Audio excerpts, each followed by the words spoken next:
Chapter 1. Stay put in beingness, and all desire to be will melt away. That knowledge, which experienced itself as Krishna, Buddha, or Christ, has subsided and has become one with the whole. So if you abuse Christ, if you abuse Muhammad, if you abuse anyone, he does not come and ask you, "Why are you abusing me?" Because that knowledge, that experience has mixed with the totality. Similarly now, you may be a very great person. You might be a dictator of the world. But when you go to sleep, you forget what you were.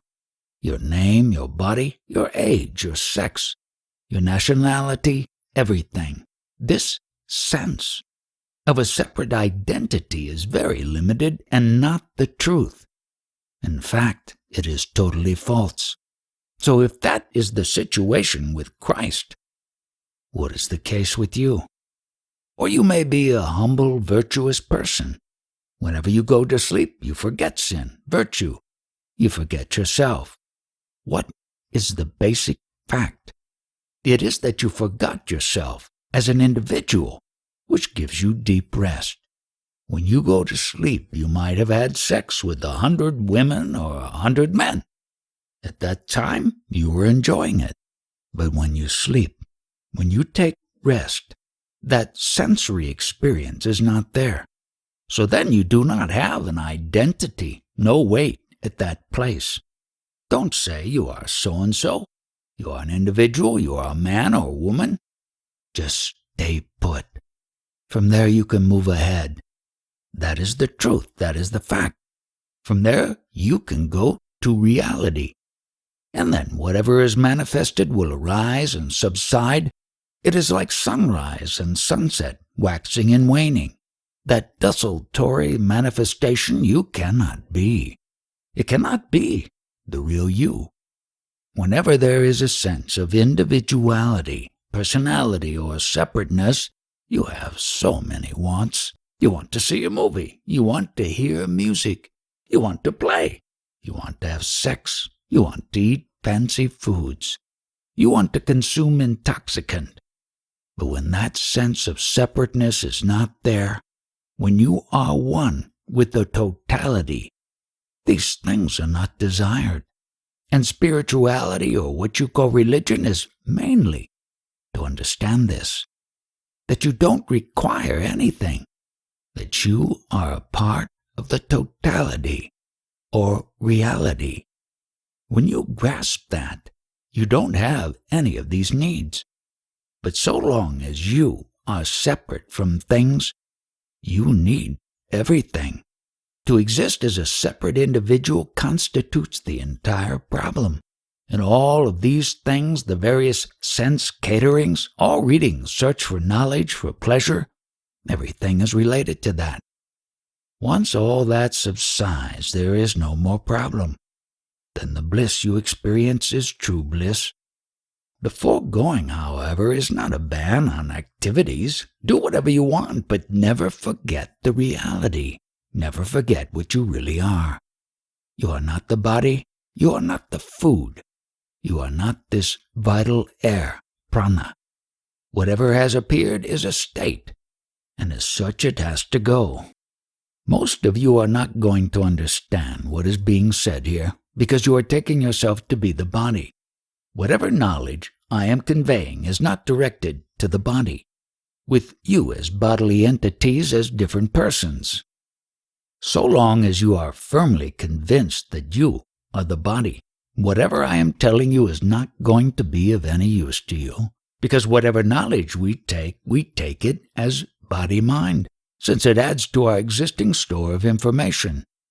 We then feel we have become more knowledgeable. For example, tomorrow some astrologer or palmist may want to come and tell me, "I would like to tell your future." How can he tell my future when I am not there at all? You would be happy when told, "Okay, you will be President of the United States." But with me, that is not the case. In various books they have written about God. Has anyone said what God looks like, what he is really like? Has he got a shape, certain qualities. A God with attributes is still time-bound. Once time comes to an end, even his knowledge of being God vanishes. Just like a beggar, dressed as a king, he may feel as a king so long as he wears king's clothes. Once he throws away the clothes, he knows he is a beggar. When we talk about God, we are referring to attributes, loving, omnipresent, omniscient, and so on. Yet all that is still time-bound. Once that experience goes, what is there left? Well, anything that has God attributes cannot be lasting. This is very clear to me. So what then can I ask for myself? Whatever behavior exists in this world, it is because of attributes, tendencies. For example, a person goes through 4 marriages and divorces in a month. Now that behavior stems from tendencies, qualities. But that which witnesses this behavior is beyond attributes. When that witness itself, which is I am, subsides, what remains? With the witness gone, all other things have disappeared too. By the same token, upon the arising of the I am, the whole of manifestation takes place. These two are not separate. They are one. I am is the witness. The entire manifest world is there because of this. That which is doing all this are the tendencies or attributes or Maya, just like the sun and its rays. If the sun is not there, the rays are absent. Similarly, if the witness is not there, the manifestation or Maya is not present. When I am arises, everything appears. When I am subsides, everything subsides. Now this is what I am trying to tell you, but you want something else. You want something about your future, something which is part of manifestation. But I am trying to hit at it. You have been seeing me right from 5:30 in the morning, working, talking, and doing all that. But nowhere am I aware of myself as a yoni, as something different. On the other hand, I have not forgotten the child of many years ago. Now, 82 years back, I had the childish knowledge, the incomplete knowledge which was born from the ignorance that I was born. Until the age of 3, I did not know anything. After that age, I was struck by my mother with what is a word. You know, concepts. And out of these concepts, everything else came. Now this Maya is that which started 82 years ago. It is singing. Maya comes up, subsides again. It goes in cycles, waxing and waning. Now, after some time, this childish knowledge, incomplete knowledge, whose base is ignorance, that experience, which started 82 years ago, let us not call it an identity, will also pass away, wither away. This I am is an announcement. It is not real. It has come out of something else. What the real is, I am not telling you, because words negate that. Whatever I am telling you is not the truth, because it has come out of that I am. The fact is, I cannot describe reality to you. I cannot. I cannot explain it because it is beyond expression. So from that, everything flows. But every time I say something, I am aware that it is to be negated. Not this, not that. Neti. That is my experience. And further, I have not seen God, have not seen anything else. But about my own experience, I am very sure. And that is what I am telling you about. I am not quoting anyone.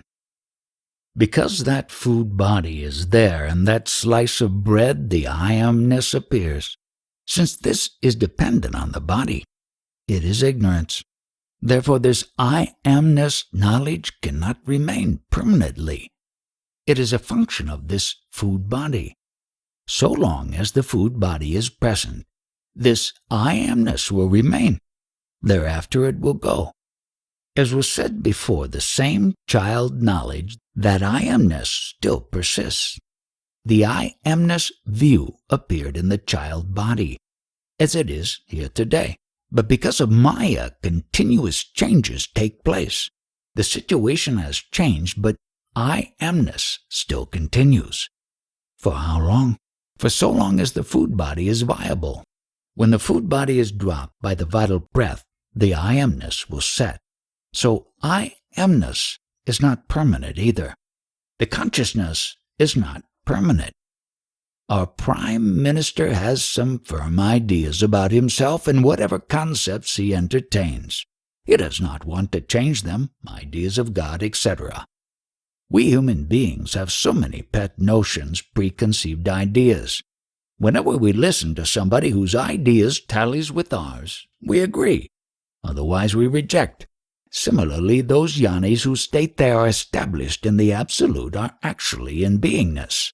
They are known as sages. They like certain ideas, certain concepts, and they want to propagate those. But they propagate only idea, and an idea is not the truth. Truth is the state beyond concepts. You take the seed of the banyan tree. It is very small, smaller than the mustard seed. The seed is very subtle, but all the gross matter is already inside it.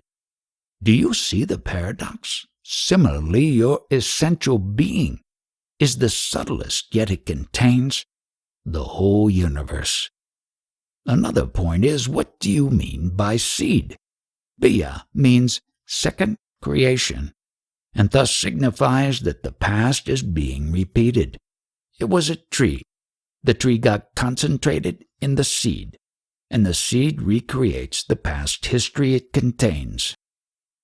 Visitor, the I am is in the seed. At this point, when one is aware of the I am, the seed, to become the Absolute, you are itself the seed. You are I amness. You don't grossify it even by words.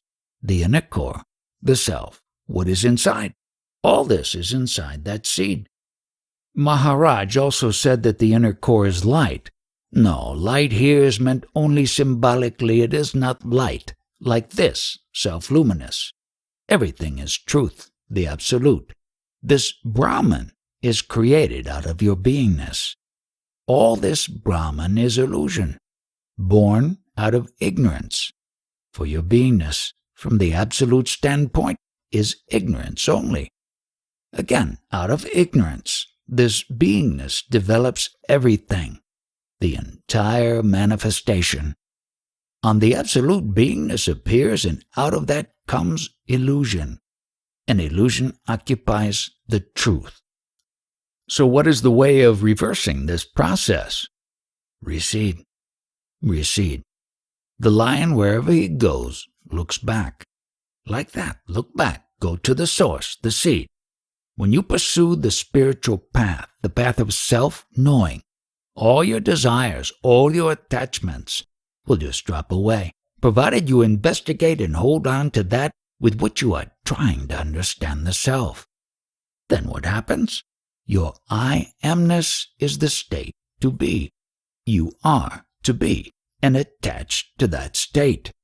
You love to be. Now, as I said, in this inquiry, your desires drop off. And what is the primary desire? To be. When you stay put in that beingness for some time, that desire also will drop off. This is very important. When this is dropped off, you are in the Absolute, a most essential state.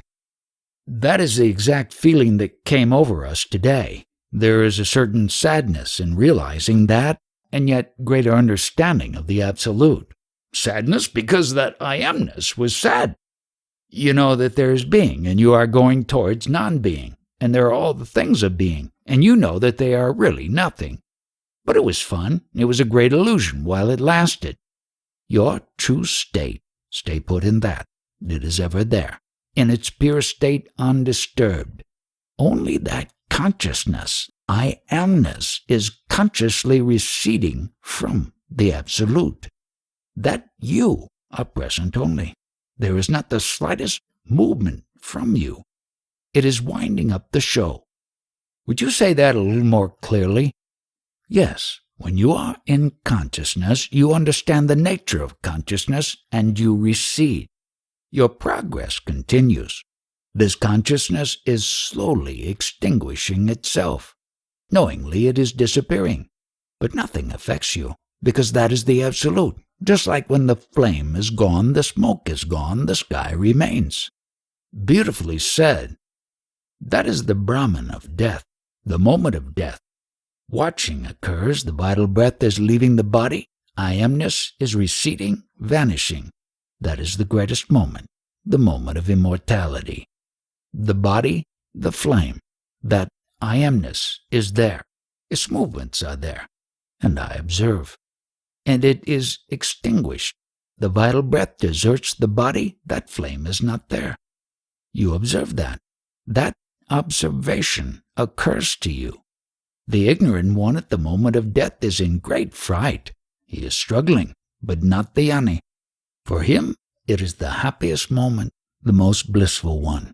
But the fact is that you are going all over the place, to saints and ashrams and all that, collecting knowledge in your capacity of being an individual.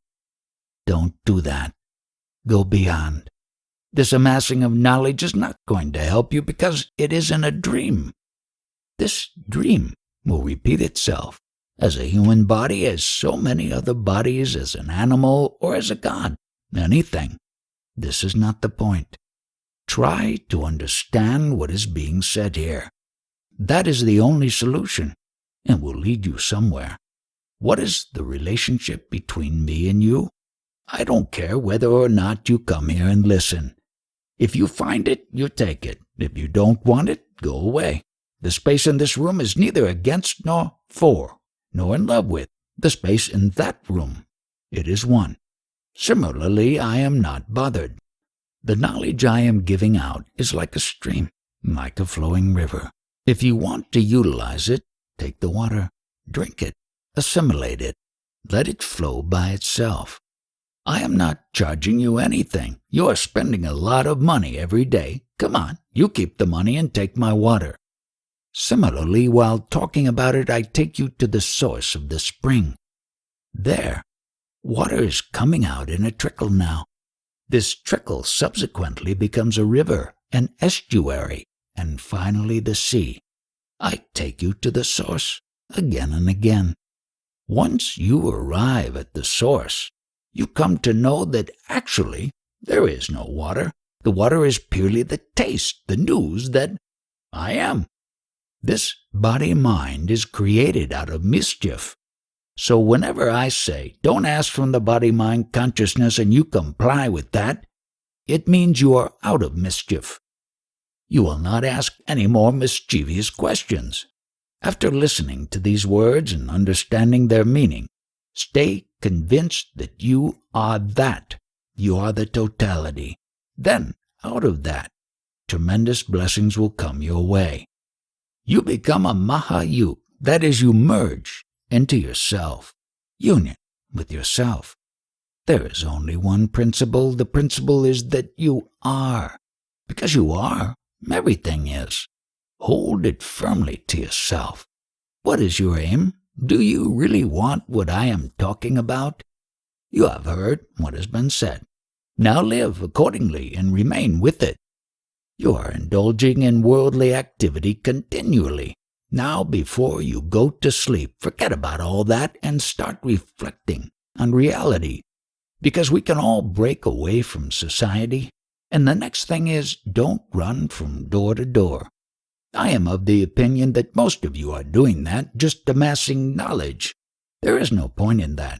Take one sentence of what has been said here and stay with it. That is enough. That will lead you to your source. My word is knowledge, if planted in you, will remove all other words, all concepts. So for this purpose I will tell you a story. One person takes another person to a hotel, makes him eat something. Afterwards he tells him, in 6 months you are going to die because I have put some poison in the food. So that fellow gets frightened. He leaves him and meets another friend of his and tells him what has just happened. This man says, don't worry. You see this glass? It is filled with urine. Come on, you drink this. If you do, you will survive. There will be no death for you. So that man drinks it. What happens? He didn't die. So with the first concept, I am duly poisoned. He is full of fright and convinced he is going to die after 6 months. Later, this second man gives him another concept that he is not going to die, and he survives. He goes beyond death. One of the attributes of life, of the vital air, is getting concepts, ideas, creation over and over again. Who understands this? A person who has searched for himself. Only when you do that, you become aware of all this. The source of all happiness is your beingness. Establish yourself there. Be there. But if you get yourself involved in the flow, then you will come to misery. You understand what is the flow? All that Maya, the activities. You try to derive pleasure from the activities. This is a product of the illness. Whatever I have told you, reminisce on it, chew it, be still, because it would lead you to stillness that way. It will be clear to you that just as with the 5 fingers of the hand, this body of yours is made of 5 elements. Because of the 5 elements, the body is there. Your beingness, this consciousness, is the essence of what is to appear as the result of the vital breath, which is circulating in the body. And when that consciousness disappears, or the vital breath deserts the body, everything disappears. This should be very clear to you, just as this spark comes about because of this chemical ingredient of the cigarette lighter. Everything is present only because this food is there.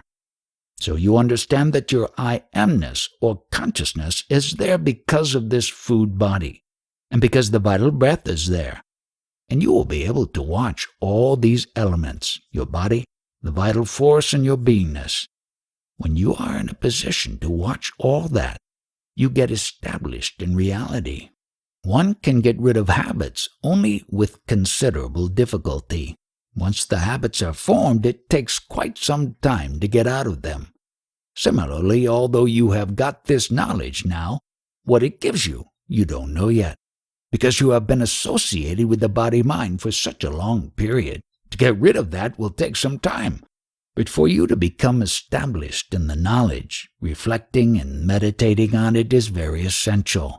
For that, it is necessary to quit one habit you are normally given to and substitute another habit. Now, what is this substitute habit? It is to think constantly that you are not the body. For example, if you observe yourself in a quarrel with somebody, observe and understand clearly that there is a quarrel started by your mind, but you are only its witness. If you don't participate, whether there is a quarrel or not is no longer a concern. All the worldly activities happen through your mind. If you think, I am the body-mind, then you are doomed. When you are absolutely one with Brahman, you don't resort to mind. There is no sound, or you cannot talk. You stay put or keep quiet. To talk, you have to take advantage of this instrument, the mind. So you need to get a little detached from Brahman. Then only the talk can come out. Chapter 2. Whatever has sprung from the 5 elements is sheer ignorance. The knowledge I am is the same in all sentient creatures, whether it be an insect, a worm, or a human being, or even an avatar, the highest kind of being. I do not consider this basic consciousness in one form as being different in any way from the consciousness in another form. But in order to manifest itself, consciousness needs a base, a particular construct in which it can appear. That base can be anything. It can be any form, but the manifestation can only last so long as that particular form endures. And until that consciousness appears, there cannot be knowledge of any kind. In sum, knowledge depends on consciousness, and consciousness needs a physical matrix or form. One must also consider the importance of the word. The thought arises from the vital breath and expresses itself in the word. Without words, there could not be any communication in the world. In fact, there could not have been any activity, any busyness, or business, for that matter, at all. The world goes on because of the word and the name. People could not have been identified without name. So the word and the name have great importance. The principle of naming every possible thing has been carried forward to the extent that even God had to be given a name, and that name, when repeated, has a certain significance. At an early stage of one's spiritual development, there is no method, no sadhana, more important or effective than repeating the name of God. Now there exists no particular reason for the coming about of this consciousness, so there is no explanation for how this seed, this consciousness or knowledge I am, has arisen. But once it is in existence, it cannot stand still. That is, consciousness is tantamount to movement, and all movement takes place through the gunas, which are inherent in the knowledge I am. This consciousness keeps on humming, and expresses itself through the three gunas. These gunas act according to the form which has come about, and that form has resulted from a particular food.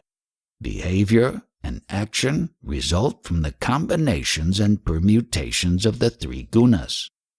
When people first come here, I always tell them that they come with the purpose of showing off their knowledge or trying to draw me into an argument. So I am aware of that, but I am even more strongly aware of the fact that such people have not got the slightest idea what they are talking about. I call it pure ignorance. It is for this reason that I say, don't ask any questions. Don't even start discussing until you have listened to the talk for a while and absorbed at least some of its contents. Then you can begin asking questions. How do I know that you are completely ignorant? From my own experience. Any infant will take at least a year and a quarter, or a year and a half before he can even utter a word. That word may not have any meaning, but to do so, what has happened? Again, I am using the word gungun, that which is going on internally wanting to come out. Thoughts, odd words, whatever it may be, and it does come out. Now, where did all that originate? Where is the presenter of the speech? Speech is only in animals, which includes humans. Now that is still part of the knowledge I am, which is within them. This gungun is within the knowledge I am, which includes the physical form. The gungun entity and the knowledge I am and the physical form, that whole bundle has been created out of the 5 elements. So up to this point, the whole thing can be said to be entirely mechanistic and therefore pure ignorance. Now there are some people who say, I was so-and-so and so-and-so in a previous existence. How do they know? They could only have sprung from the 5 elements, and before the 5 elements were created, the previous knowledge could not have been there. Therefore it is utter nonsense, rubbish. There are many hatha yogis who have great powers. Of those, I am the greatest. But I distinguish between hatha yoga and hatha. Hatha means insistence or persistence. You see, I persist. And what is this persistence about? I did not know that I was going to be born. How did I get this birth? That is the point on which I persist in finding the answer. I must know this. When I was told sattva, then what is sattva? Sattva is the essence of the 5 elements. In that essence, in that juice, lies the knowledge I am. But all that is still of the 5 elements. Then how did this come about? My guru told me the whole story. Thus I came to know that it is ignorance, and I know from experience that everybody is starting from there. Thus, whatever has come about is sheer ignorance, and we are nothing more. That is what my guru told me. My guru further pointed out to me the fact that the only thing you have in which you can utilize to unravel the mystery of life is this knowledge, I am. Without that there is absolutely nothing.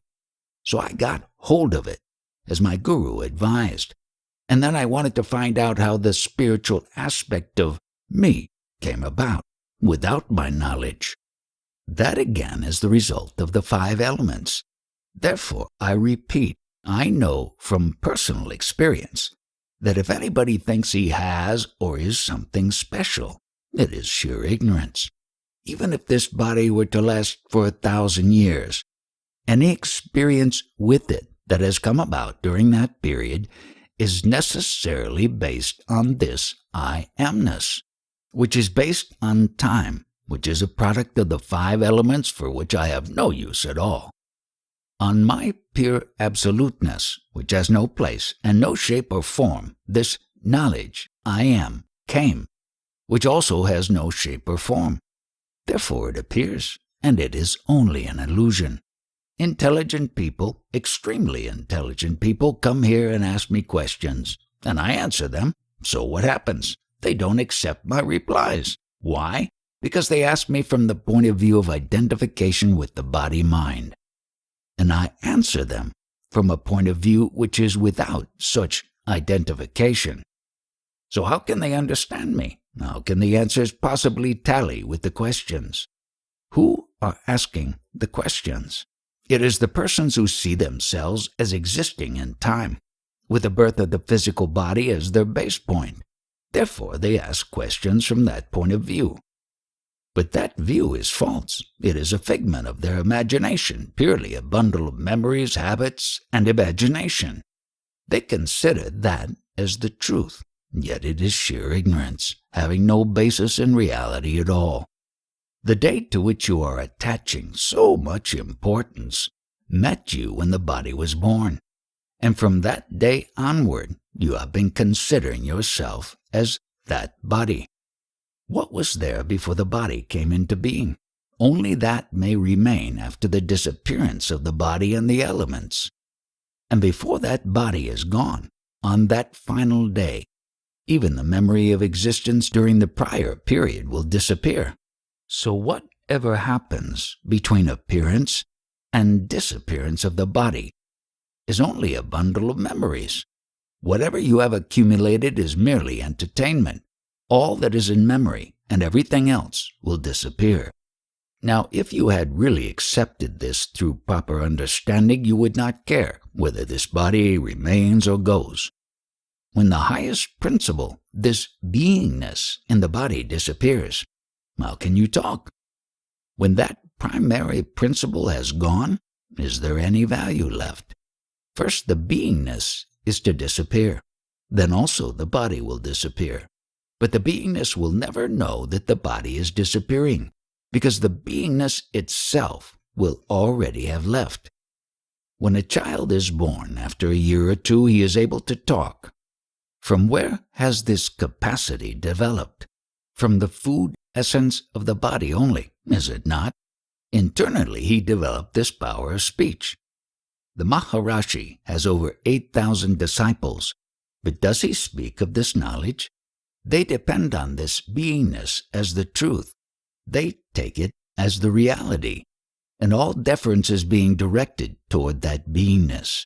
All spiritual activities are based on the feeling that this beingness is the truth.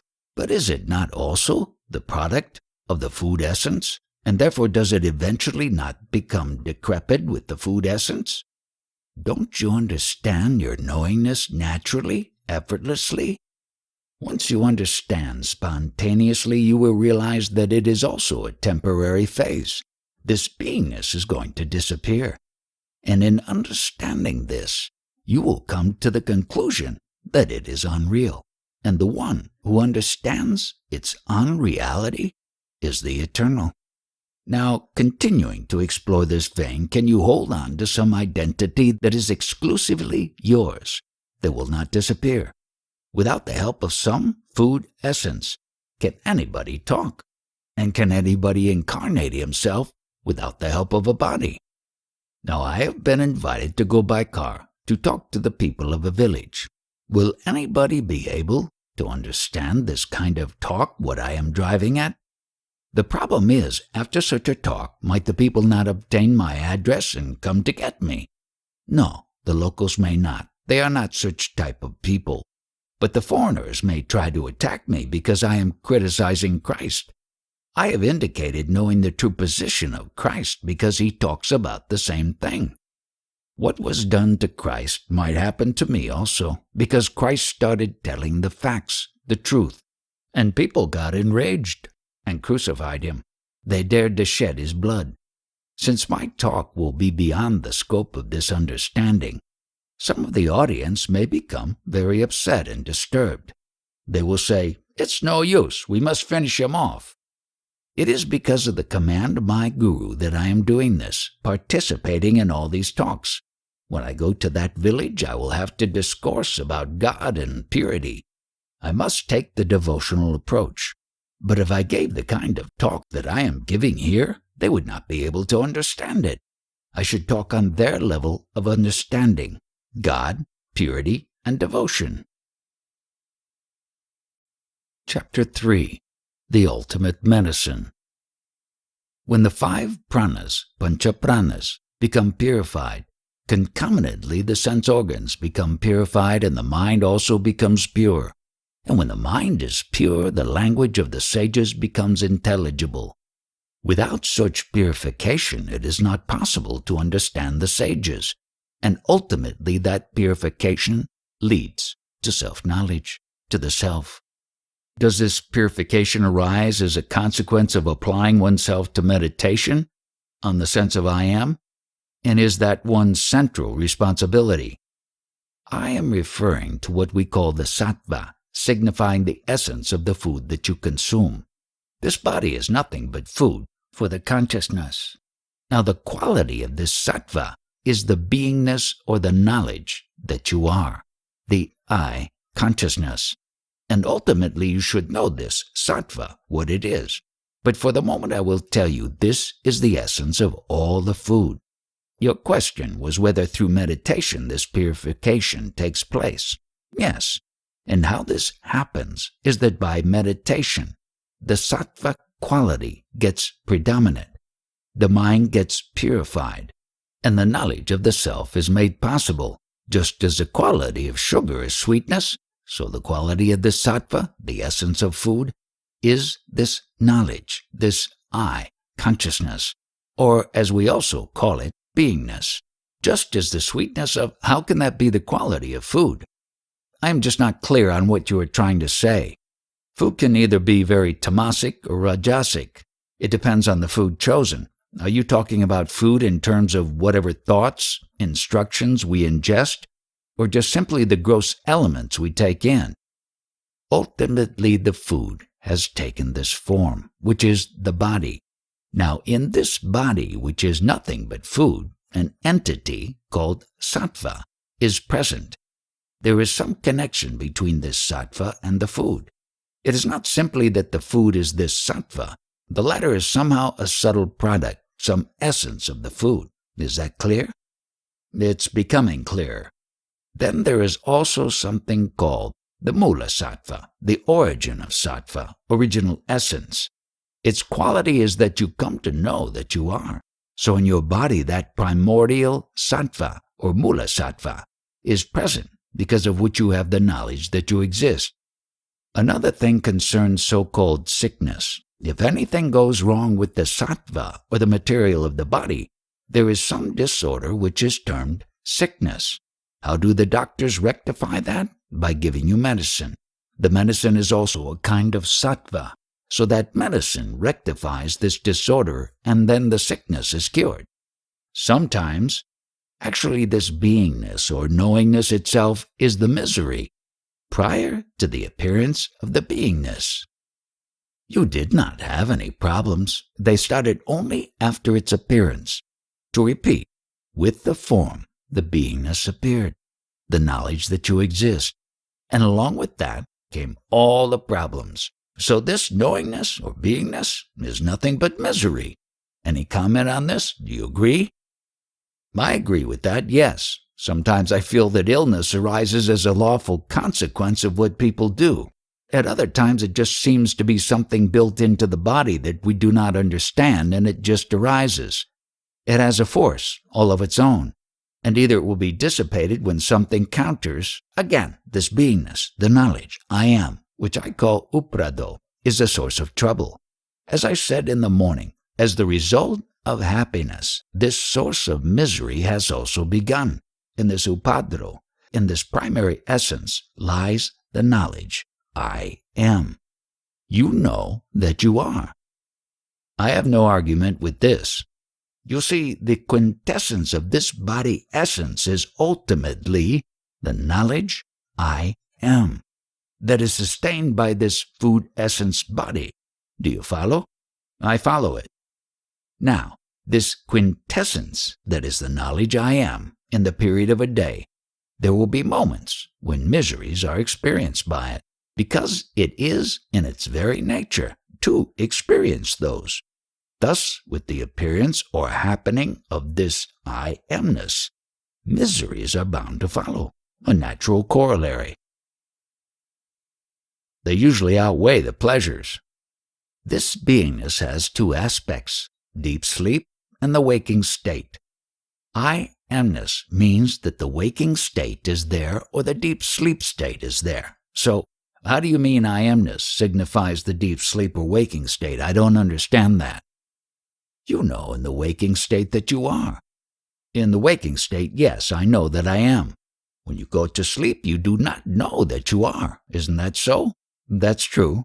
So that means these two aspects of I amness are always there. In deep sleep, I amness is forgotten. And because it is forgotten, you are completely relaxed and at peace with yourself. During the waking state, to know that you are is itself a misery. But since you are preoccupied with so many other things, you are able to sustain that waking state. This quality of beingness, the knowledge I am, cannot tolerate itself. It cannot stand itself alone, just knowing itself. Therefore, that Rajoguna is there. It takes the beingness for a ride in various activities, so that it does not dwell only in itself. It is very difficult to sustain that state. And Tamoguna is the basis quality. What it is doing is that it provides one with the facility to claim authorship of all the activities.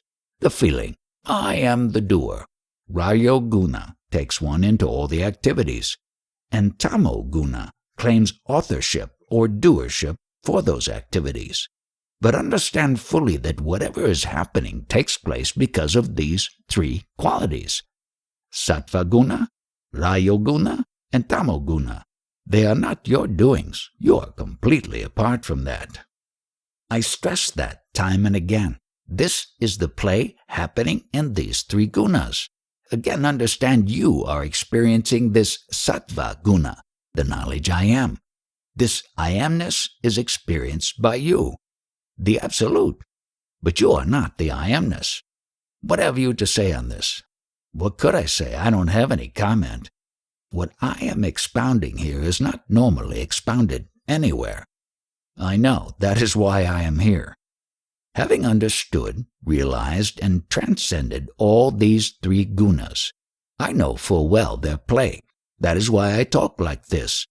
I have understood, I have realized, I have transcended them. A number of sages, having done all the expounding, will only take you into sadhana, the disciplines that are to be followed. But this is a subject prior to discipline, subtler than any discipline, a most subtle one. And yet at the same time, the activity that he enjoins us to undertake purifies the play of those gunas in the sense that they don't keep drawing our attention back into the world. Because unless there is some responsibility on our part, which Maharaj insists upon as much as anyone else, the play of these three gunas will be just random, and you will be like a ball kicked around by a bunch of dolphins. By following what was said, it will be realized that whatever is happening only in the realm of these gunas. And in this process, it is realized one is not part of their play at all. Becoming more and more detached from all worldly activities, one transcends the gunas and knows one does not dwell in their realm. When you are involved with the gunas, you want to have so many things from the world. But when you thoroughly understand that you are not these gunas, then you want or expect nothing. Is sadhana necessary? Sadhana, the discipline, is only this: the knowledge which is dwelling in this body, the quintessence of these three gunas, the knowledge I am that. This is the initial step. You must be one with it. You must abide in that only. You have to think, I am not the body, but I am that formless, nameless knowledge indwelling in this body. That is I am. When you abide sufficiently long in this state, whatever doubts you may have, that knowledge, I am itself, will sprout out with life and meaning for you, intended for you only, and everything will become clear. No external knowledge will be necessary. Is any technique required for the sadhana? Only conviction. And if you are thinking of any initiation, only the words of the guru that you are not the body. That is the initiation. Stay put there, in that state. It is spontaneous, natural. That shraddha, faith. What is that faith? I am. Without the words, whatever you are, that itself is the faith. Now you have to elevate yourself to the state of Brahman. That I am itself is Brahman. This is the condition you have to develop. For that, is it necessary to sit in seclusion for a certain period of time? Until you abide in that firm conviction, probably you will have to go into seclusion.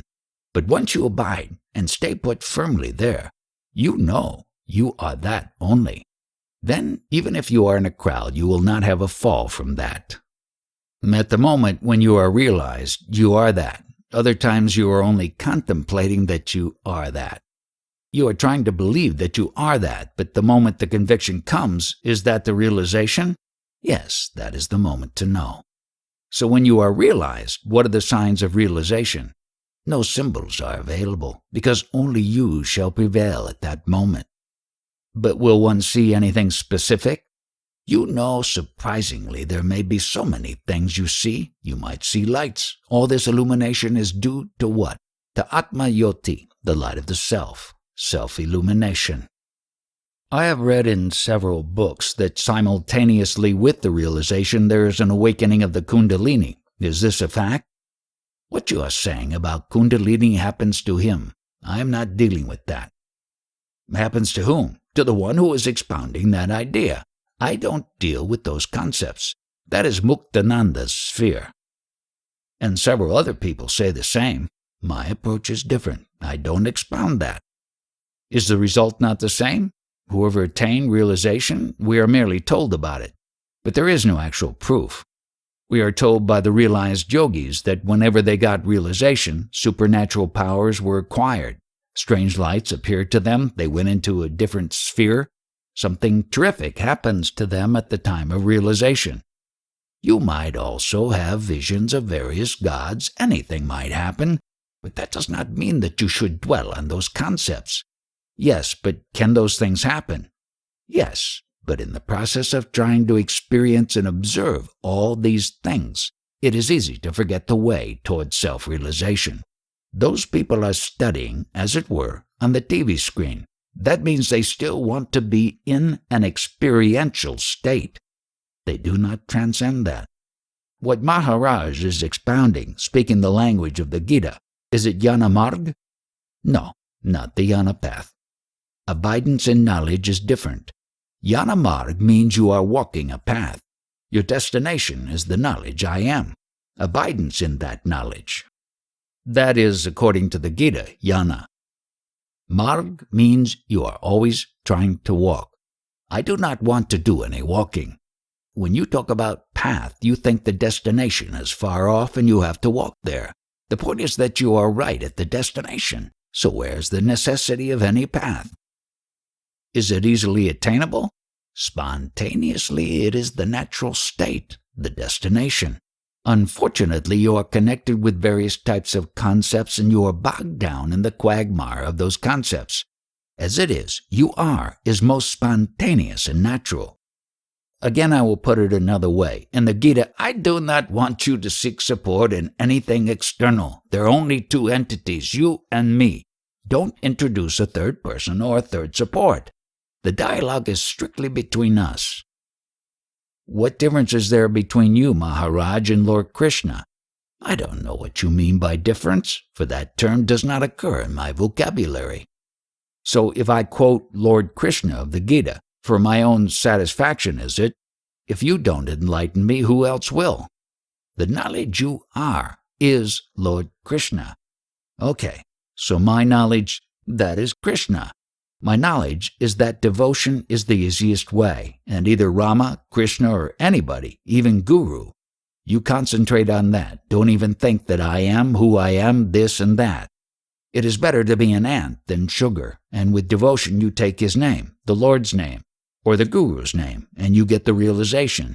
You even get the jnana. By only bhakti, blind bhakti, without even thinking who you are, what you are, that knowledge itself, I am that, will dawn. With conviction, realization will occur. If you have gone through all that, why did you come here? Having done all these things, the devotional path, the knowledge must have dawned on you. Again, one must ask, why did you come? No, the knowledge is not dawned. I feel incomplete. I was not crowing about devotion. I was wanting, so there is no question of knowledge dawning in you because you are that knowledge. It is already there. That is the only condition. By blind devotion? Why do you want blind devotion when you are already that? Because it is easiest for 99% of the people. I can believe you more easily than I can believe that I am God. I can believe that you are God. You are more godly. You are God. You are Shaktiman. I can't believe that I am Shaktiman. You will never be alerted to that higher state if you do not believe that you are God. That is Advaita, devotion. There is no difference between God and yourself. You are God only. Only I prevail. Yes, I know, but they say even Dvaita, both will lead you to the ultimate. A lot of people may say a lot of things, but what I am telling you is this. See that you are, and know that you are. Just be that. Is Dvaita incorrect? Can it lead to the same? There is no question of duality because nothing exists except me. Only I exist. I deal only with that highest, whatever it is. In the lower, everything is true on that level. But I don't deal with that stuff at all. I don't expound the initial stages. That time is over for myself. If anybody places full reliance on my words that you are the Brahman, you are everything, that itself will transform you. Whatever I am is the result of my prarabdha. What is that prarabdha, that destiny you are talking about? I know of no prarabdha, no destiny. In the initial stages in the kindergarten thinking of spirituality, I used to say that to one who is receiving primary initiation into spirituality. For him these lessons are good enough, but not for my sadhana. For an advanced course in spirituality, I will not explain this. These concepts are rejected. If you don't like my teachings, whatever I say, you may blame me and are free to leave here. Can a man shape his destiny? I have said already, I don't believe in destiny. If you have been on the path of devotion, where is the necessity of destiny at all? With devotion, individuality has transformed itself into Brahman, the manifested. So how is the destiny needed for that? That Brahman state, the manifest Brahman, is not subject to any destiny. Is there any question of something good or bad happening to that Brahman state? He who is not one with the Brahman and still thinks he is an individual will always be thinking that something good or bad is going to happen to him as an entity conditioned by body-mind. What have you got to say? Your comments, sir. One of the things that I feel very strongly is happening in the West through the Eastern teachings from such representatives as Maharaj and Ramana Maharshi is that people are so aggressive in attaining things. And when they get bored with attaining material benefits and sexual satisfactions and all the transitory pleasures of drugs, they turn to the spiritual life. But their view of spirituality is still conditioned by the same motive for attainment. You have to understand, in the West, people go towards spirituality because they are getting bored with this objective worldly life. So one must understand what is the cause of the misery. That source you must find out. Is it not necessary? I believe it absolutely is. That's why Maharaj's teachings are so important, because it stands quite apart from the usual teachings. Second visitor. Well, I think that what my newfound friend here is still trying to understand is the same basic confusion that we're having much more recently in the West, in that people associate realization with attainments relative to this whole chakra system. And it is not that at all. You know, when Ramana Maharshi was asked about this, he would say the only center that interested him was the heart. Anybody coming here will be liquidated. He is not going to get anything. When you reach that state, the highest state, then only will you be realized. Whether you are going to attain or discard, I assure you that you will attain nothing, and you will realize that no attainment is required. Abide in the words I have spoken earlier. First do your homework, then ask questions.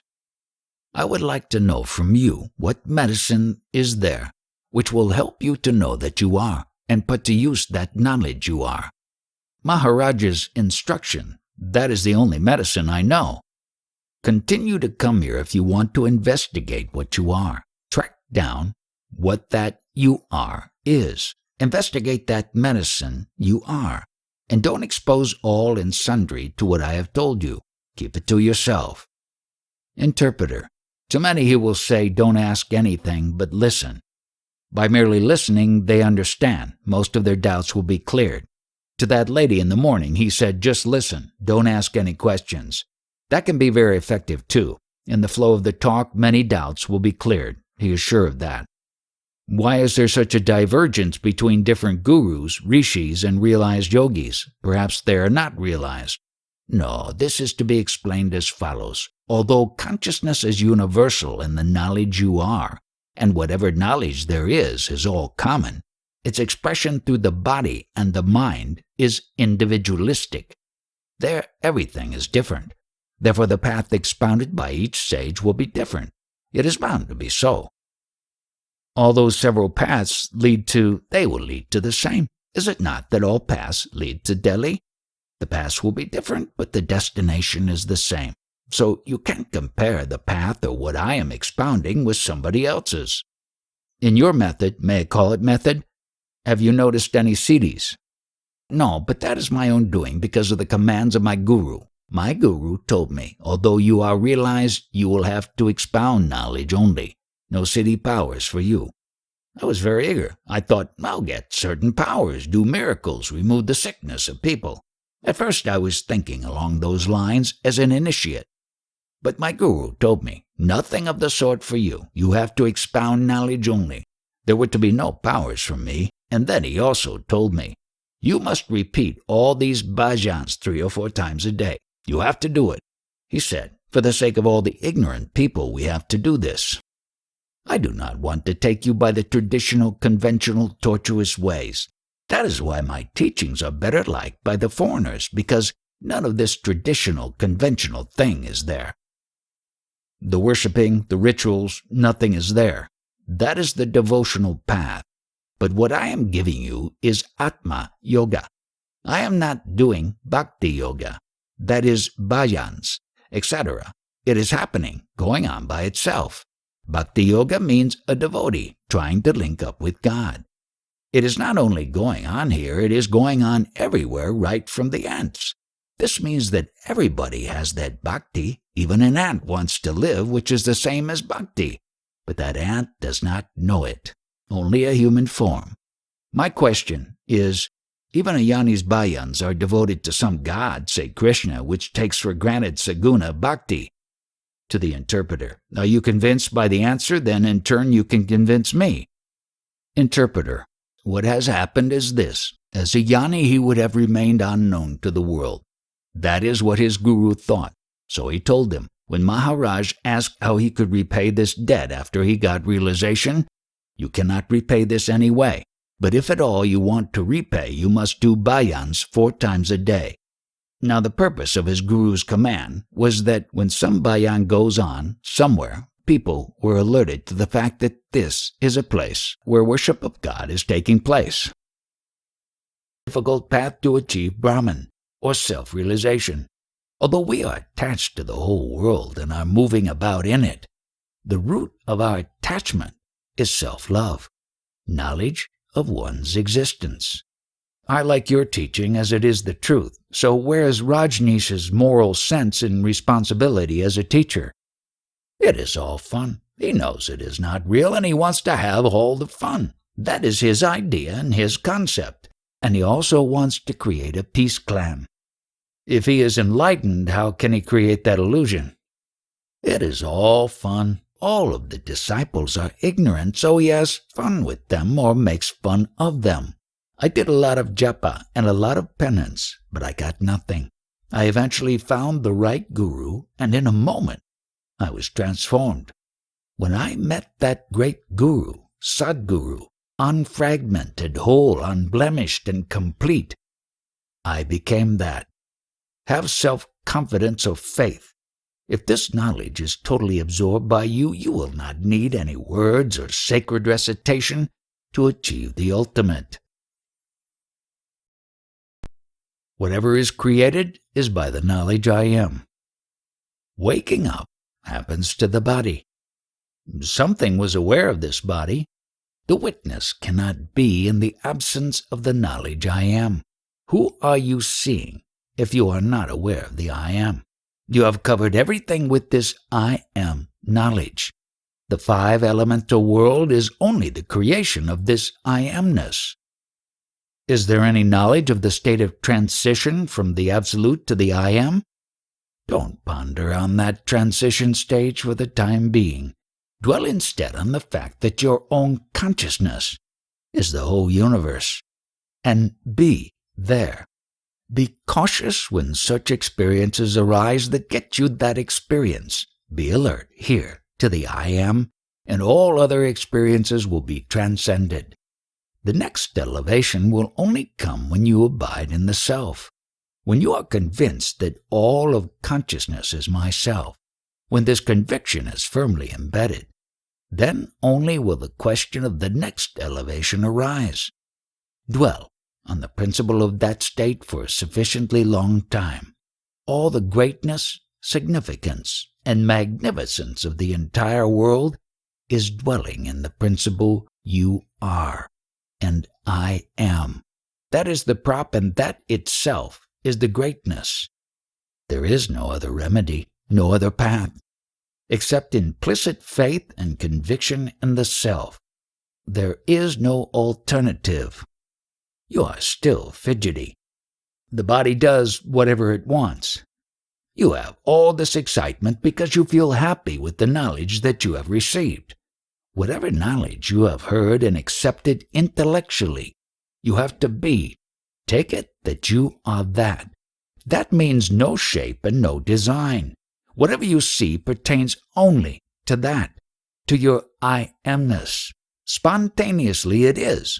You are that principle. Don't try to unravel this with your intellect. Just observe and accept it as it is. When you get these experiences, etc., whatever is created by the knowledge I am. Do not pursue this path of running after experiences. Your own consciousness creates everything. Will there not be extreme loneliness from that experience of I amness? Be patient. Don't be presumptuous. You are asking a very deep question. You have to listen first, then contemplate and meditate. Only then can you ask such questions. I have experienced that complete loneliness. Seeing everything as me makes one feel very lonely. Why do you always fragment the witness? Everything is you. And that is the experience of complete loneliness. You have still not recognized that little remnant. First of all, are you fully convinced that you are not an individual? No.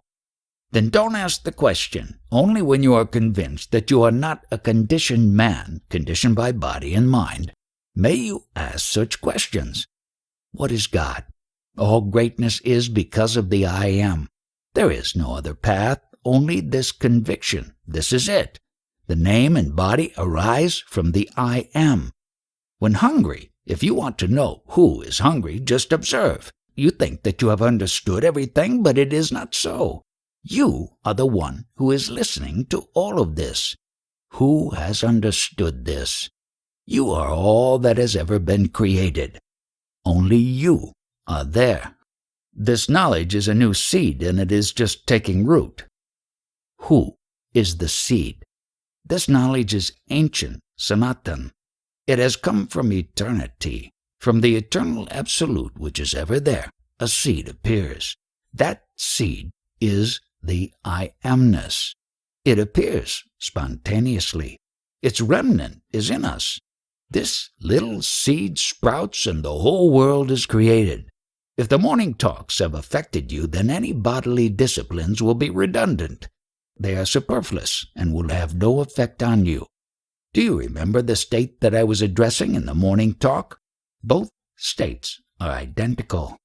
Fully imbibe what I spoke to you about in the morning, and become one with that. If you do not like this or cannot accept it, forget everything and do what you like. I will not leave you, Maharaj. In the case of a devotee, bhakta, initially the devotee does not want to leave God. Later on, even if the devotee asks God to go, God will not leave him.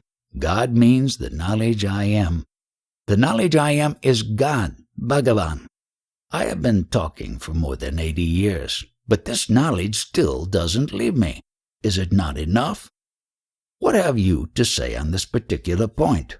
Although I am trying to throw the principle overboard, it won't leave me, and even if I wanted to, I cannot cling to it. What is the principle you can't throw away or cling to? Since everything is you, you can't cut it away from you. This knowledge of I amness is part of you. How can you throw it away? And where can you throw it? When you are established in beingness, I amness, you realize that everything is you. It is all your creation.